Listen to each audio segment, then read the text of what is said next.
ओम शम शनिश्चराय नमः। आप सभी का मेरे YouTube चैनल भक्तिविद साधना में हार्दिक स्वागत है।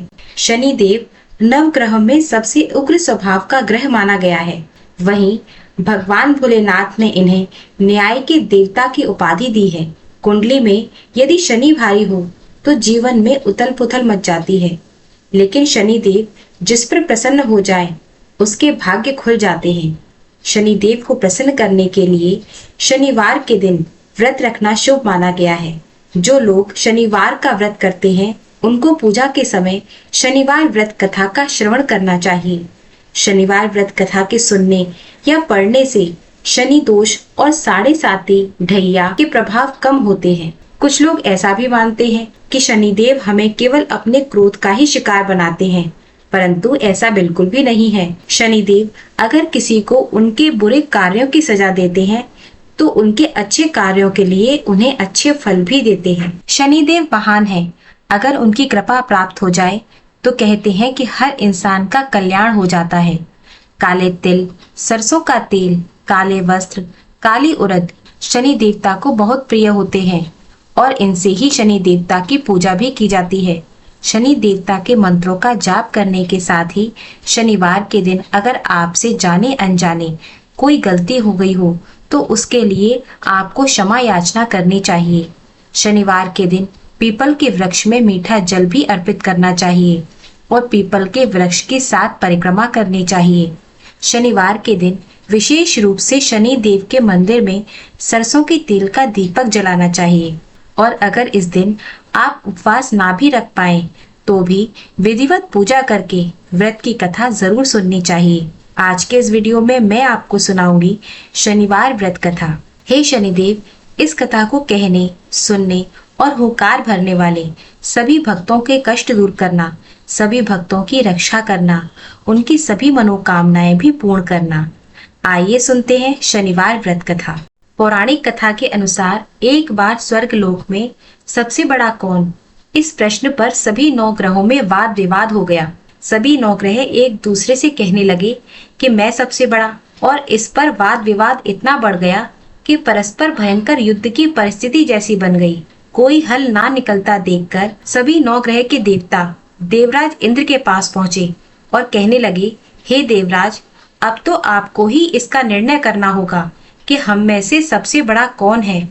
देवताओं का प्रश्न सुनकर देवराज इंद्र भी उलझन में पड़ गए। तब देवराज इंद्र कहने लगे, हे नवग्रहों, आपके प्रश्न ने तो मुझको भी उलझन में डाल दिया है। मैं इस प्रश्न का उत्तर देने में असमर्थ हूँ। हम सभी पृथ्वी लोक में उज्जैनी नगरी में राजा विक्रमादित्य के पास चलते हैं। इस प्रकार देवराज इंद्र सहित सभी 9 ग्रह देवता उज्जैनी नगरी में जा पहुंचे। महल में पहुंचकर जब देवताओं ने उनसे अपना प्रश्न पूछा तब राजा विक्रमादित्य भी कुछ देर के लिए परेशान हो उठे, क्योंकि सभी देवतागण अपनी अपनी शक्तियों के कारण महान थे। सभी 9 ग्रहों में से किसी एक को भी छोटा या बड़ा कह देने से उनके क्रोध का शिकार होना पड़ सकता था। अचानक राजा विक्रमादित्य को एक उपाय सूझा। क्योंकि राजा विक्रमादित्य को न्याय के लिए जाना जाता था, इसलिए उन्होंने न्याय करने के लिए विभिन्न धातुओं अर्थात स्वर्ण, रजत, कांसा, तांबा, सीसा, रंगा, जस्ता, अभ्रक व लोहे के 9 आसन बनवाए। धातुओं के गुणों के अनुसार सभी आसनों को एक दूसरे के पीछे रखवा दिया और सभी देवताओं को अपने अपने सिंहासन पर बैठने के लिए कहा। देवताओं के बैठने के बाद राजा विक्रमादित्य ने कहा, आपका निर्णय तो स्वयं ही हो गया। जो सबसे पहले सिंहासन पर विराजमान है वही सबसे बड़ा है। राजा विक्रमादित्य के निर्णय को सुनकर शनि देवता ने सबसे पीछे आसन पर बैठने के कारण अपने आप को सबसे छोटा जानकर क्रोधित होकर कहा, राजा विक्रमादित्य, तुमने मुझे सबसे पीछे बैठाकर मेरा अपमान किया है। तुम मेरी शक्तियों से परिचित नहीं हो। मैं तुम्हारा सर्वनाश कर दूंगा। शनि देव ने कहा, सूर्य एक राशि पर 1 महीने, चंद्रमा 2.25 दिन, मंगल 1.5 महीने, बुध और शुक्र 1 महीने, बृहस्पति 13 महीने रहते हैं, लेकिन मैं किसी राशि पर 2.5 साल से 7.5 साल तक रहता हूँ। बड़े बड़े देवताओं को मैंने अपने प्रकोप से पीड़ित किया है।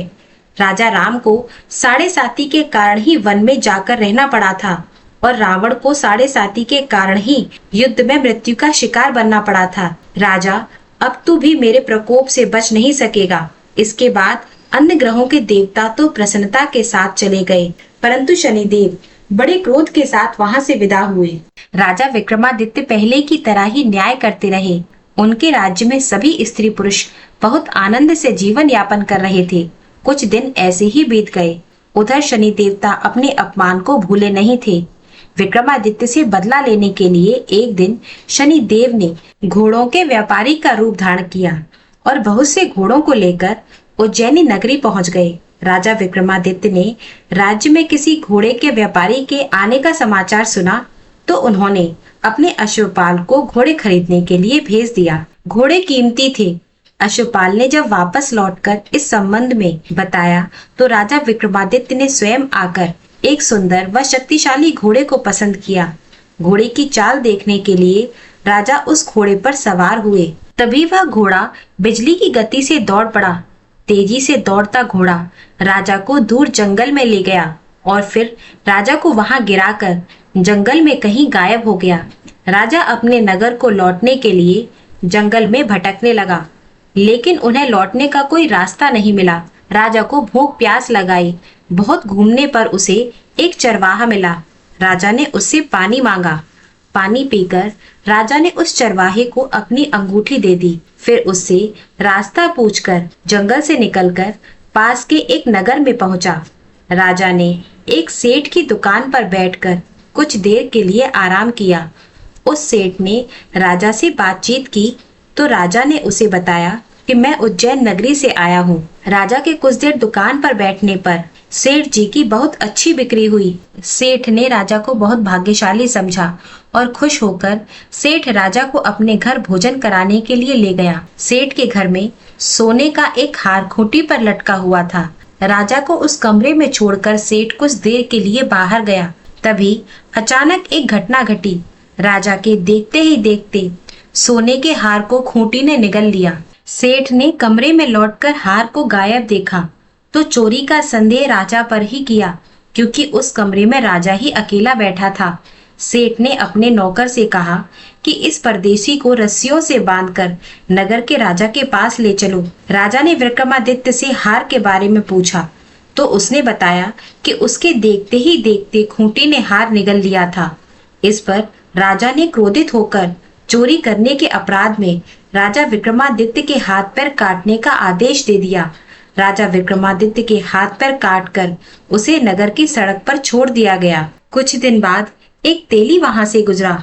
तेली को राजा पर दया आ गई।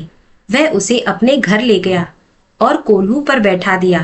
राजा आवाज देकर बैलों को हाँकता रहता। इस तरह तेली का बैल चलता रहता और राजा को भोजन मिलता रहता। शनि के प्रकोप की 7.5 पूरी होने पर वर्षा ऋतु प्रारंभ हुई। राजा विक्रमादित्य एक रात मेघ मल्हार गा रहा था। तभी उस नगर की राजकुमारी मोहिनी रथ पर सवार होकर तेली के घर के पास से होकर गुजरी। उसने मेघ मल्हार सुना तो उसे बहुत अच्छा लगा और दासी को भेजकर गाने वाले को बुलाकर लाने को कहा। जब दासी वहां गई तो उसने देखा जो व्यक्ति मेघ मल्हार गा रहा है उस व्यक्ति के तो हाथ पैर कटे हुए हैं। दासी ने लौटकर राजकुमारी को अपंग राजा के बारे में सब कुछ बता दिया। राजकुमारी उसके मेघ मल्हार से बहुत मोहित थी, अतः उसने सब कुछ जानकर भी अपंग राजा से विवाह करने का निश्चय कर लिया। राजकुमारी ने अपने माता पिता को जब यह बात बताई तो वे हैरान रह गए। रानी ने मोहिनी को समझाया, बेटी तेरे भाग्य में तो किसी राजा की रानी होना लिखा है। तू उस अपंग से विवाह करके अपने पांव पर कुल्हाड़ी क्यों मार रही है? लेकिन राजकुमारी ने अपनी जिद नहीं छोड़ी। अपनी जिद पूरी करने के लिए उसने भोजन करना छोड़ दिया और प्राण त्यागने का निश्चय कर लिया। विवश होकर राजा रानी को अपंग विक्रमादित्य के साथ राजकुमारी का विवाह करना पड़ा। विवाह के बाद राजा विक्रमादित्य और राजकुमारी तेली के घर में रहने लगे। उसी रात स्वप्न में शनि देव ने राजा से कहा, राजा तूने मेरा प्रकोप देख लिया है। मैंने तुझे अपने अपमान का दंड दिया है। तुमने मुझे छोटा बताकर कितना दुख झेला है।